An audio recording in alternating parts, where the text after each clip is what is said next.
Man, listen. If you've been anywhere near a phone in the last 72 hours, you already know something just cracked open in hip-hop that nobody, and I mean absolutely nobody, saw coming. 50 Cent didn't just poke Jay-Z this week. 50 Cent walked into Jay-Z's front yard, kicked over the mailbox, dumped gasoline on the lawn, lit a match, and then commented on somebody else's YouTube video about it. And what 50 Cent said in that comment section, the exact numbers he dropped, the exact receipts he pulled out, the exact tour figures he flexed on the entire industry. Those numbers are the reason every executive at Roc Nation is on a group chat right now that they do not want you to see. So sit tight, because we are opening every door on this one. Every single one.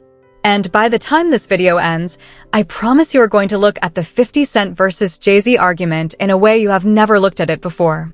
Not once. Not ever. Here's where we are. 50 Cent and Jay-Z have been circling each other for something like a quarter of a century. 25 years of subliminals, 25 years of chart wars, 25 years of one man selling more units and the other man building more institutions. And 25 years of a very specific question that every hip-hop fan has argued about at some family cookout, whose career actually meant more. Was it Jay-Z, the boardroom architect who turned rap into a corporate empire? Or was it 50 Cent, the street-drafted juggernaut whose debut album still moves units in 2026 like it dropped last week? And for 2 decades, that fight lived mostly in the imagination, a barbershop debate, a Twitter thread, a podcast segment. But this week, 50 Cent decided the imagination phase is over. He wants a scoreboard. And the number he just posted on the scoreboard has the entire industry sweating. Now let me set the table properly, because if you don't understand what Jay-Z just did, you cannot understand why 50 Cent is losing his mind about it. Jay-Z pulled off something that, in modern hip-hop, has genuinely never been done at this scale.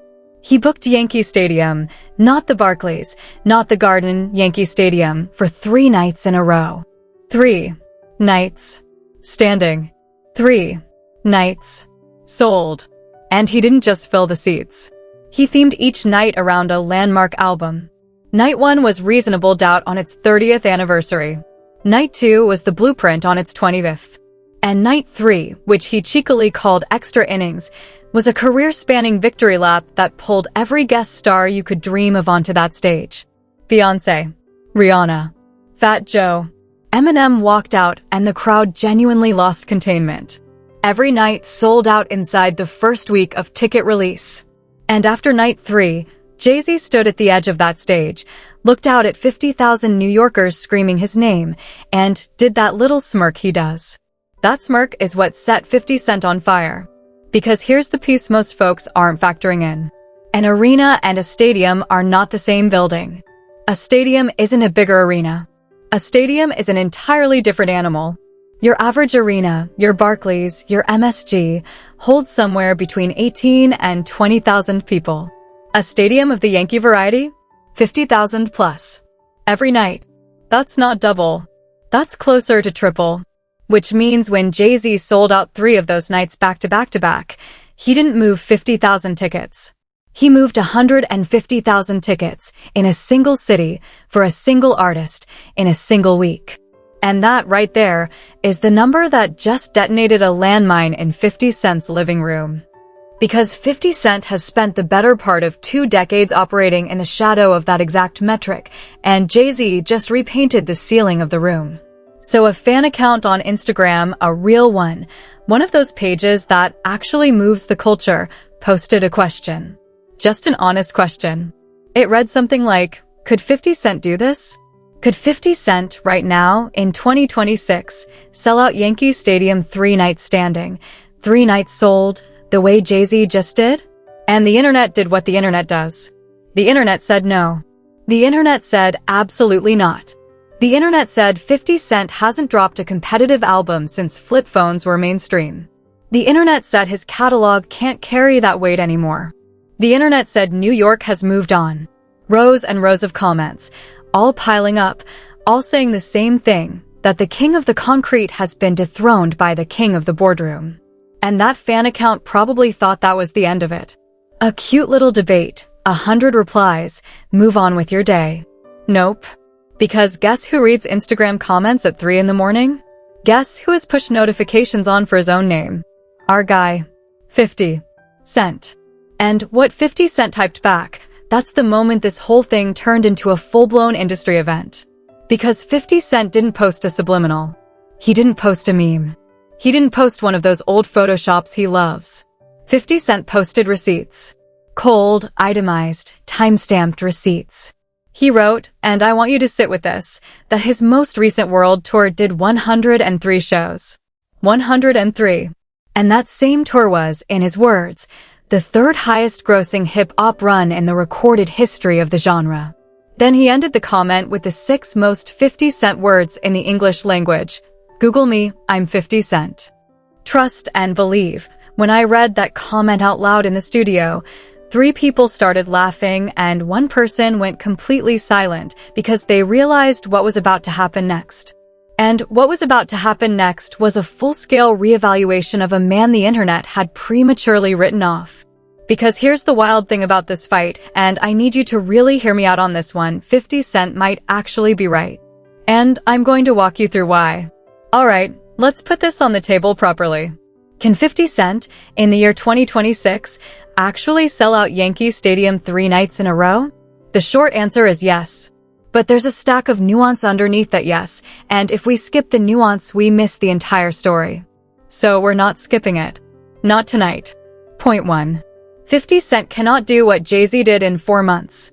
Jay-Z had a specific advantage that nobody is talking about. Jay-Z had Rock Nation, one of the most sophisticated live event machines on the planet, activating months before the announcement went public.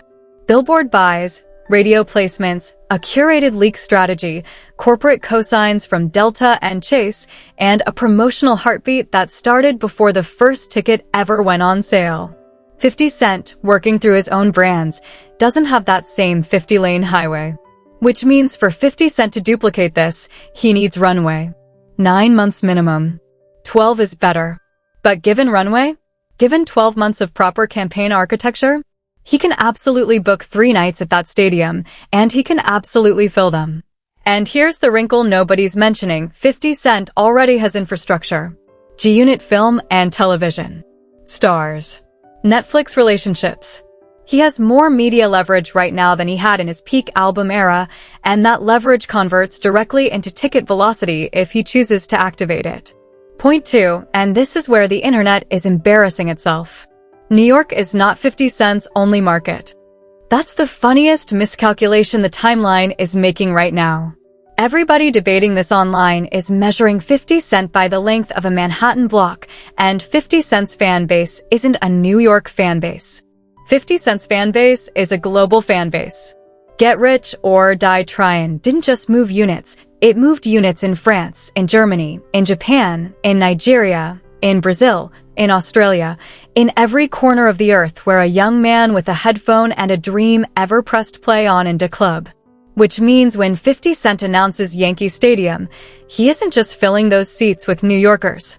He's filling those seats with tourists, loyalists, boots-on-the-ground fans who will hop on a plane from London the way New Yorkers hop on a plane to see Jay-Z at the O2 Arena. And that math right there, that international arithmetic, is exactly why 50 Cent kept flexing his world tour numbers in that comment. Because he knew what the internet didn't know. He knew that the audience metric that actually matters for stadium math is passport penetration, not zip code penetration. And 50 Cent's passport numbers are, quietly, some of the strongest in the genre. Point 3. The guest star ecosystem. Jay-Z had Beyoncé. Jay-Z had Rihanna. Jay-Z had Eminem walking on stage and levitating the building. But look at 50 Cent's contact list for a minute. Eminem, same guy. Signed to the same shady/aftermath ecosystem. Would absolutely fly across a continent to walk on that stage. Then you've got Dr. Dre. You've got the entire G-Unit roster, half of which the culture has been begging for a proper reunion moment for a decade. You've got Fat Joe, who's already on record saying he'd share any stage 50 Cent gave him. You've got features from artists that have never publicly performed together standing in one room. And when the culture smells a reunion, real reunion, the culture buys tickets before they even know the set list. That's the second reason 50 Cent has been so calm and cold about this fight. He knows the receipts he hasn't cashed yet. And this is where 50 Cent's ecosystem quietly overtakes Jay-Z's ecosystem, because Jay-Z's guest architecture is built around family. 50 Cent's guest architecture is built around firepower. Different weapons class entirely. Point 4. Historical proof of concept. This is the piece the online mob completely blacked out on. Back in 2023, on what 50 Cent branded as his final lap tour, he booked the Barclays Center in Brooklyn for 2 nights standing, 2 nights sold. 2 nights. Sold out. In his home borough. In a supposedly dead era of his catalog. If 50 Cent, in 2023, in the middle of what critics called his post-album era, could pull off 2 sold-out Barclays nights, then in 2026, with a properly marketed stadium concept, with a themed multi-album structure, with the right guest features, 3 Yankee nights is not a fantasy. It's a math problem that already has a proven solution. And this is where the analysts on YouTube keep missing the plot. They are running the equation using outdated inputs. They are pricing 50 Cent against his 2015 SoundCloud metrics instead of against his 2024 tour receipts. If you feed the algorithm the wrong data, of course you get the wrong forecast. Point 5, and this is the one that really seals it for me. The theme night model that Jay-Z used at Yankee Stadium is a model 50 Cent can weaponize even better than Jay-Z did. Think about it. Give me 1 night of pure get rich or die trying front to back, every deep cut, the version of 50 Cent that lives in every millennial's memory. Then give me a night themed around the massacre in Curtis, the era where 50 Cent versus Kanye happened and hip-hop stopped breathing for a week.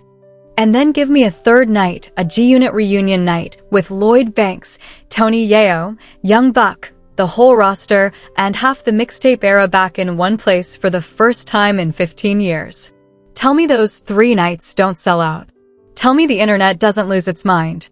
Tell me tickets don't go for 4 figures on the resale market inside the first hour. You can't. Because they will. And here's an under-discussed piece of that equation. A G-Unit reunion night is not just a concert. It is a cultural event. It is one of those nights that gets covered like a Super Bowl. Complex writes a retrospective. Rolling Stone runs a cover.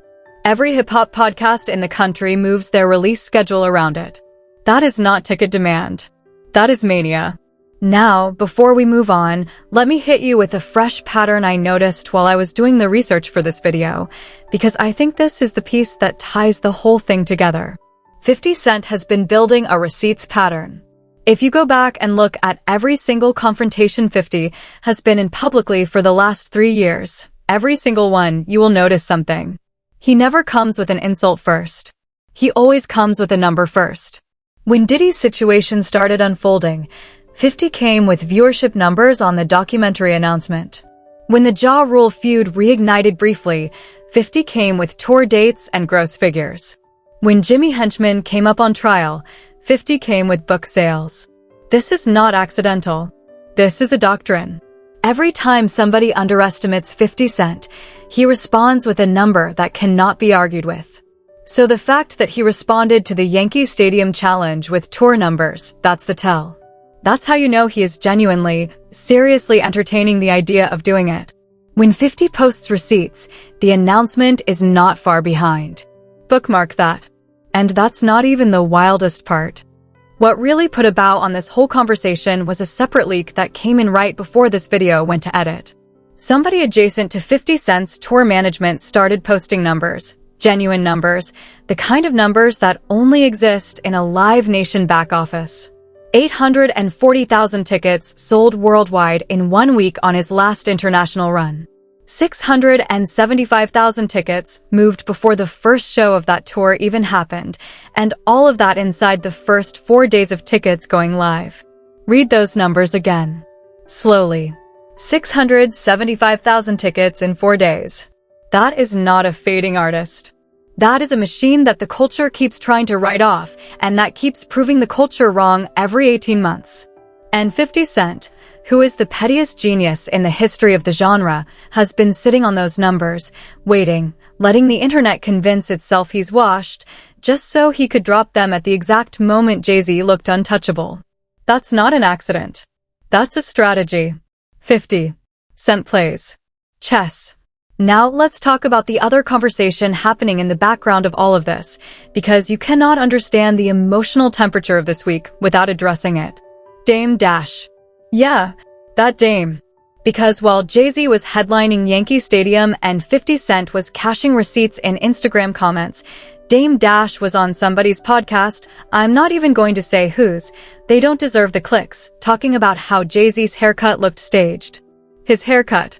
Sit with that for a moment. A grown man, once a titan of the industry, once the visionary co-founder of Rockefeller Records, spent 45 minutes of professional airtime critiquing the way Beyoncé allegedly clips Jay-Z's edges. He said it looked contrived. He said the barbershop should have been the setting. He said Jay-Z shouldn't be, quote, flexing his girl in that particular way. He said, "We know that's your girl," 3 separate times inside the same rant. 3 times. And I watched that clip back and I realized something devastating.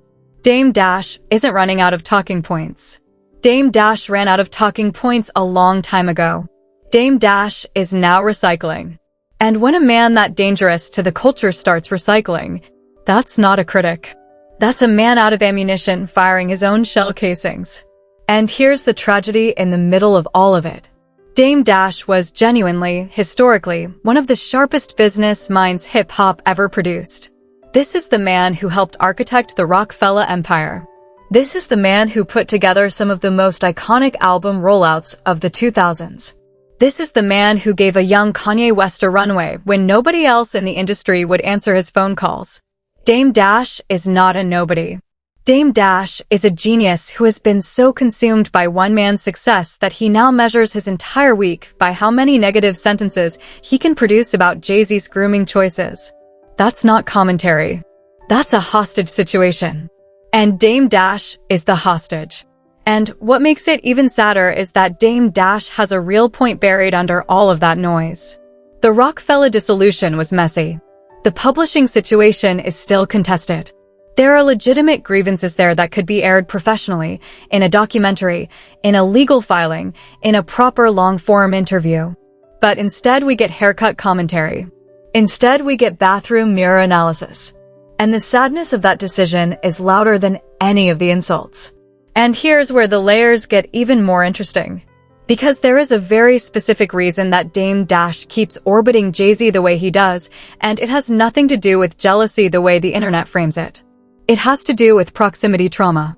When you build an empire next to another man and the empire falls, but the other man ascends, you don't just lose money. You lose your ability to explain your own story without mentioning him. That's the trap Dame Dash is in. Every time Dame opens his mouth about anything business, culture, family, Jay-Z is the shadow behind the sentence. He cannot escape it. And 50 Cent, who has spent his entire career studying how to not end up in that trap, watches Dame Dash carefully. Because 50 Cent knows the difference between a rivalry and a haunting. Dame is haunted. 50 is competing. That's the distinction that nobody online is making. But here is the twist that ties this entire operation together, the twist that connects Jay-Z's stadium run, 50 Cent's comment section receipts, and Dame Dash's edging obsession into one single narrative arc. Every single one of them is fighting the same fight. Every single one of them is fighting to be remembered on their own terms. Jay-Z is fighting it by pulling off spectacle so big it becomes historical record. 50 Cent is fighting it by weaponizing his numbers and reminding the culture that street royalty doesn't expire. And Dame Dash, God bless him, is fighting it the only way he knows how, which is by trying to drag the ghost of Rockefeller into every microphone he can find. All 3 of these men are afraid of the same thing. The fade. The slow, quiet, algorithmic fade. And you can see it on their faces. You can hear it in their voices. You can measure it in the pettiness of the fight. And this is where the video pivots, because I want to be honest with you for a second. The 50 Cent versus Jay-Z debate is not really about who has the better catalog. It is not really about who moved more units in 2003. It is not even about whose stadium tour would gross more. It is about a much deeper question, a question that hip-hop has never comfortably answered. Which one of these men actually represents the genre? The corporate architect who bought the boardroom? Or the street prophet who refused to leave the corner even when the corner turned into an empire. That is the fight. That is the real fight. And every single argument in every single comment section is really just people picking a side of that deeper philosophical question, whether they know it or not. Which brings me all the way back to the original question. Can 50 Cent sell out Yankee Stadium 3 nights back-to-back the way Jay-Z just did? And now that we've walked through every angle, every fan base, every historical precedent, every ecosystem, every reunion possibility, every leaked tour figure, I want you to understand something. The internet does not sell tickets. Twitter does not sell tickets. YouTube comments do not sell tickets. Humans sell tickets. Humans with wallets. Humans with vacation days. Humans who took 2 decades of their lives and stitched them to the soundtrack of Get Rich or Die Tryin'. And there are millions of them. Sitting quietly. Not tweeting. Not clout farming. Just waiting for 50 Cent to name a date so they can be first in line. Twitter doesn't sell tickets. Humans do. Write that down. Now let me hit you with one more layer before we close, because I think this is the piece most people are going to miss. The reason 50 Cent responded to that Instagram comment personally, and not through a manager, and not through a publicist, and not through Thomas the Hitman on his behalf, is because 50 Cent understands the culture better than most executives in the entire industry.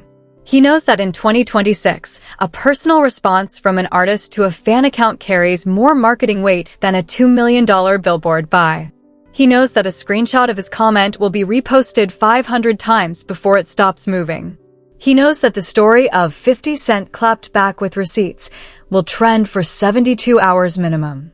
And he knows that by the time the trending cycle ends, the appetite for a 50 Cent stadium tour will be at a level it has not been at since 2005. That is not clout. That is engineering. 50 Cent is one of the last living artists in the genre who understands that virality is a tool, not a byproduct. And he just used that tool with surgical precision on a Tuesday night in July. So here's my closing take, and I want every single one of you in the comments after this. 50 Cent, given a proper 12-month runway, given the themed album model, given the international pull, given the G-Unit reunion trigger, and given the receipts he just dropped in that Instagram comment, absolutely can sell out 3 Yankee Stadium nights. Not next month. Not in 4 months. But by summer of next year, book it, print it, frame it. And when he does, because he will, I want a screenshot of this video sent to every commenter who said the culture had moved on. Because the culture never moves on. The culture just gets distracted for a season. And 50 Cent is exceptionally good at reminding the culture where it came from. One more thing before I let you go. If 50 Cent does announce these dates, and my personal read is that he will, and he will do it before the 4th quarter of this year is over, I want you to remember where you heard the breakdown first. Because when the tickets go on sale, and when they sell out in 90 minutes, and when the timeline that laughed at 50 Cent this week is quietly buying resale seats next spring, this conversation is going to look completely different. And that is the conversation that hip-hop deserves. Not the Twitter version. Not the algorithmic version. The real version. The version where we honor the receipts, and we honor the runs, and we honor the men who built this genre with their own hands regardless of which side of the aisle they ended up on. Now hit the comments. Do you think 50 Cent takes the 3-night stadium challenge? Do you think he beats Jay-Z's number if he does? Do you think Dame Dash finds a new topic before the year ends? Or am I reaching here? Let me know what you're seeing. Like this video if you rode with me all the way through, subscribe if you're new, and stay tapped in because the second 50 Cent announces a date, and he will, we're breaking the entire seating chart down live on this channel. See you on the next one. Keep your ears open. This war is nowhere close to over.